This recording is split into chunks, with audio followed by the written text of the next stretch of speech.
the Department of Accidental Sequels.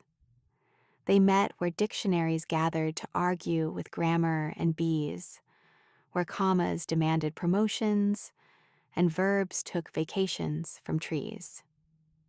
Deep inside the library of meaning, past the hallway of what if and why, sat the Department of Accidental Sequels, where simple words learned how to multiply. Their mission was rather unusual: to investigate sentences that somehow returned with bonus chapters attached. He lived a simple existence, a kingdom of quiet and plain. She lived in a library tower where every small word became a campaign. He said, "I bought some milk." He meant, "The fridge was empty. I went to the store. Now breakfast will not suffer anymore." She heard, "He has chosen a future of nourishment, a lifetime of dairy devotion, a sacred commitment to the preservation of our emotional ocean." The milk stood silently, very confused.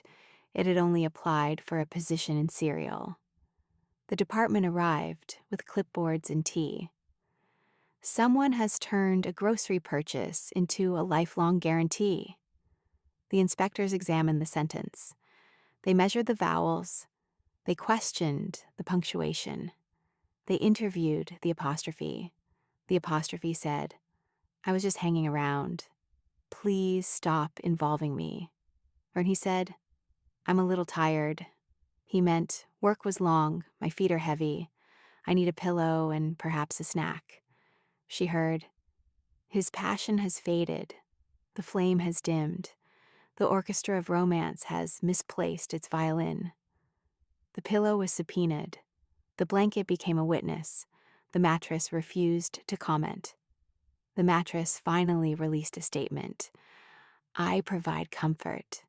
I cannot be responsible for emotional interpretations." He said, "Maybe we should eat somewhere else." He meant, "This restaurant is crowded." She heard, "He has rejected our traditional dining philosophy and seeks a new culinary identity across the emotional universe." The waiter quietly left. He did not want to be involved. The soup requested privacy. The fork applied for witness protection. The squirrel, wearing spectacles, recorded every conversation. It wrote, "Man speaks" in sentences. "Woman receives deluxe editions." Then it added a footnote. "Humans are fascinating creatures. They can turn a period into a 3-volume prophecy." He said, "I miss you." He meant, "I wish you were here." She heard, "He has discovered the missing chapter of destiny and will now compose a 900-page romance trilogy with illustrations, a soundtrack, and emotionally trained pigeons." The pigeons denied involvement.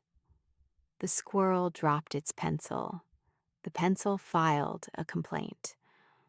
Finally, the department held a meeting. The chairman was a goldfish. The secretary was a confused penguin.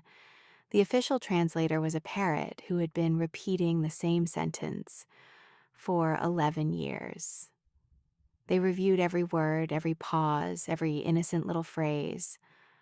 After months of investigation, the chairman cleared his throat. "We have discovered the problem." Everyone leaned closer. "The man has been speaking normally." Pause. "The woman has been hearing the director's cut." Silence. The goldfish gasped. The penguin fainted. The parrot finally learned a new sentence. The final report was published. One person delivered a message. The other received the collector's edition with bonus scenes, deleted footage, and several unnecessary sequels. And at the very bottom, written in tiny letters, warning: "Never say we should talk unless you are prepared for a 47-chapter emotional documentary." The department closed for the day. The milk celebrated. The apostrophe retired. The squirrel packed its notebook. Before leaving, it whispered, Tomorrow's investigation begins. Everyone looked up. What case? The squirrel opened the file. The label read, "The Case of Shore." The squirrel sighed. The most dangerous word in the English language.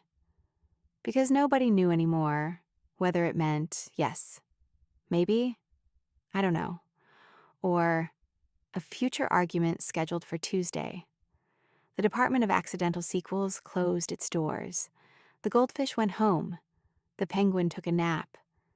The parrot finally stopped repeating itself. And somewhere, a single sentence sat quietly, terrified, knowing it might accidentally become a trilogy. The end.